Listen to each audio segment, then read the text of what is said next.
As Jesus was walking beside the Sea of Galilee, he saw two brothers, Simon, called Peter, and his brother Andrew.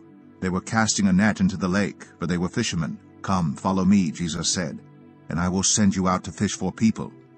At once they left their nets and followed him. Going on from there, he saw two other brothers, James, son of Zebedee, and his brother John.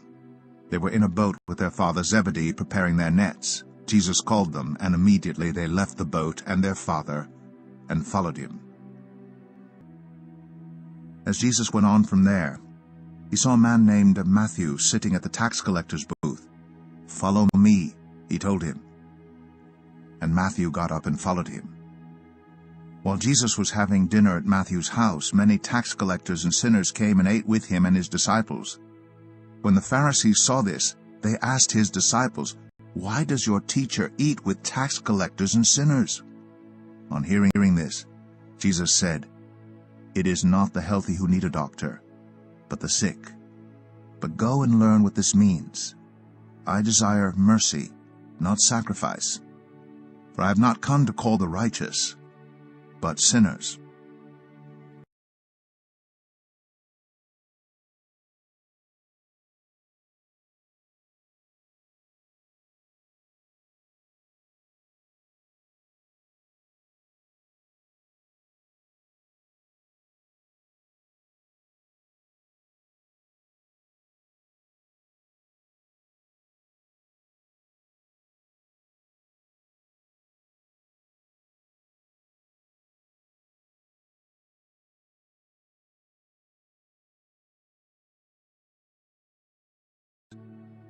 "But what about you?" he asked. "Who do you say I am?" Simon Peter answered, "You are the Messiah, the Son of the living God." Jesus replied, "Blessed are you, Simon, son of Jonah. For this was not revealed to you by flesh and blood, but by my Father in heaven. And I tell you that you are Peter, and on this rock I will build my church." "Lord, if it's you," Peter replied, "tell me to come to you on the water." "Come," he said. Then Peter got down out of the boat, walked on the water, and came to Jesus. But when he saw the wind, he was afraid, and beginning to sink, he cried out, "Lord, save me!" While Peter was below in the courtyard, one of the servant girls of the high priest came by. When she saw Peter warming himself, she looked closely at him. "You also were with that Nazarene Jesus," she said, but he denied it. "I don't know or understand what you're talking about," he said, and went out into the entryway. When the servant girl saw him there, she said again to those standing around, "This fellow is one of them." Again he denied it. After a little while, those standing near said to Peter, "Surely you are one of them, for you are a Galilean." He began to call down curses, and he swore to them, "I don't know this man you're talking about." Immediately the rooster crowed the second time. Then Peter remembered the word Jesus had spoken to him, "Before the rooster crows twice, you will disown me 3 times." And he broke down and wept.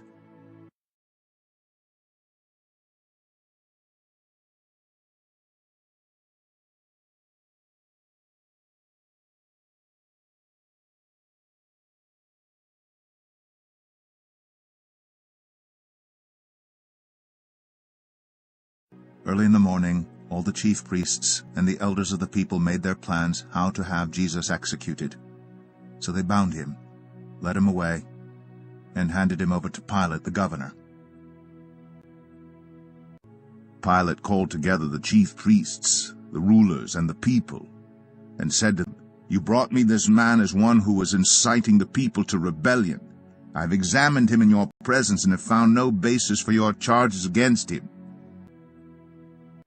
While Pilate was sitting on the judge's seat, his wife sent him this message, "Don't have anything to do with that innocent man, for I have suffered a great deal today in a dream because of him." When Pilate saw that he was getting nowhere, but that instead an uproar was starting, he took water and washed his hands in front of the crowd. "I am innocent of this man's blood," he said. "It is your responsibility."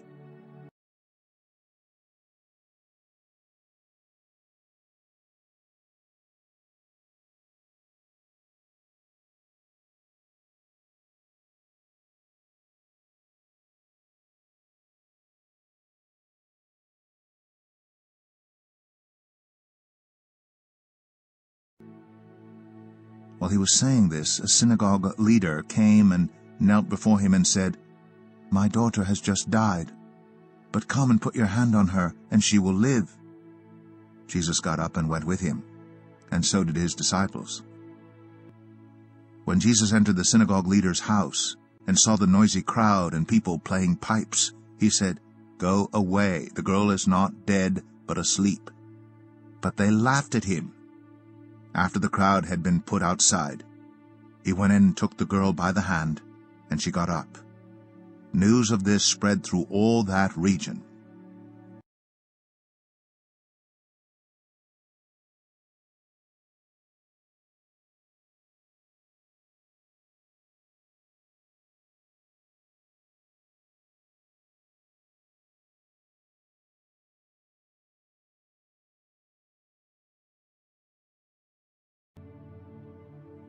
While he was still speaking, Judas, one of the 12, arrived. With him was a large crowd armed with swords and clubs sent from the chief priests and the elders of the people. Now the betrayer had arranged a signal with them. "The one I kiss is the man, arrest him." Going at once to Jesus, Judas said, "Greetings, Rabbi," then kissed him. When Judas, who had betrayed him, saw that Jesus was condemned, he was seized with remorse and returned the 30 pieces of silver to the chief priests and the elders. "I have sinned," he said, "for I have betrayed innocent blood." "What is that to us?" they replied. "That's your responsibility." So Judas threw the money into the temple and left. Then he went away and hanged himself.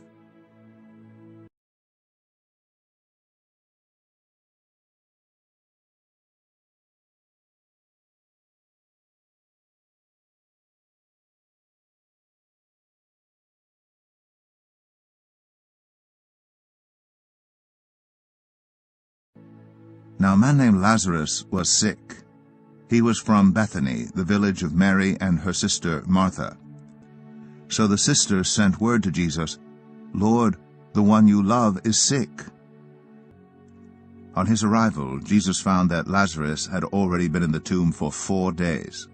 Now Bethany was less than 2 miles from Jerusalem, and many Jews had come to Martha and Mary to comfort them in the loss of their brother.